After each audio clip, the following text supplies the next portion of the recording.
বিশাল আড়তের ভেতর ছোট ছোট দোকান, অসংখ্য পাইকার খদ্দেরের আনাগোনা, দরদামের হাঁকাহাঁকি, চারদিকে কাপড়ের বান্ডিল আর গাটের ছড়াছড়ি। হাটবারগুলোতে এমন দৃশ্য যেন এক স্বাভাবিক ব্যাপার। এই হাটে পাইকারি বিক্রি হয় তাঁতের শাড়ি, লুঙ্গি, গামছা, থ্রি-পিস সহ আরো নানান ধরনের কাপড়। তবে খুচরাও বিক্রি হয়ে থাকে। পাওয়া যায় বিয়ের গায়ে হলুদ থেকে শুরু করে বিয়ের অন্যান্য সব আকর্ষণীয় শাড়ি।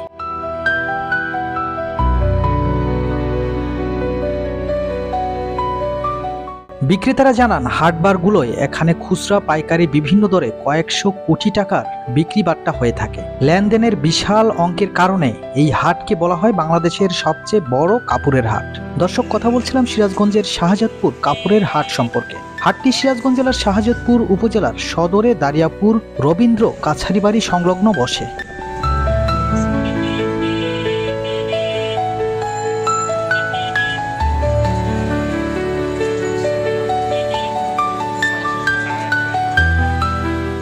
একসময় শাহজাদপুরের এই কাপড়ের হাটটি বসত সোম ও বৃহস্পতিবার। কাপড়ের বাজারের পরিধি বাড়ার সঙ্গে সঙ্গে শুধু কাপড়ের বিক্রি বাট্টার জন্য আলাদা করে নির্ধারণ করা হয় দুটো হাটবার, রবি ও সোমবার।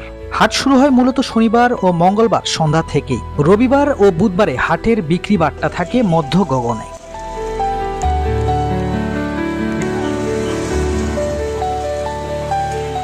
শাহজাদপুরের তাঁতের এই হাটের সুনাম রয়েছে দেশ জুড়ে। দেশের বিভিন্ন প্রান্ত থেকে পাইকারি খরিদ্দাররা এখানে এসে পাইকারি দরে কাপড় কিনে নিয়ে যান। এছাড়াও দেশের গণ্ডি পেরিয়ে পার্শ্ববর্তী দেশ ভারত থেকেও অনেক পাইকারি ব্যবসায়ীরা কাপড় কিনতে চলে আসেন সিরাজগঞ্জের শাহজাদপুরে এই কাপড়ের হাটে।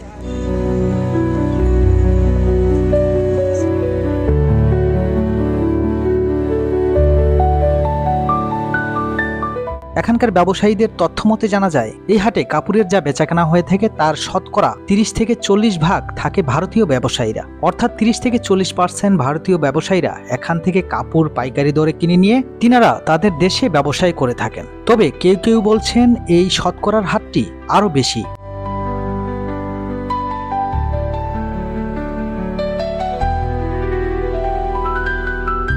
বুঝতেই পারছেন শাহজাদপুরের এই কাপড়ের হাটটি কতটা জনপ্রিয়তা লাভ করেছে। এই কাপড়ের হাটটি শাহজাদপুরবাসীর অর্থনীতিতে যেমন ভূমিকা রেখে চলেছে, ঠিক তেমনি দেশের অর্থনীতিতেও ব্যাপক ভূমিকা রেখে চলেছে শাহজাদপুরের এই তাঁতের কাপড়ের হাট।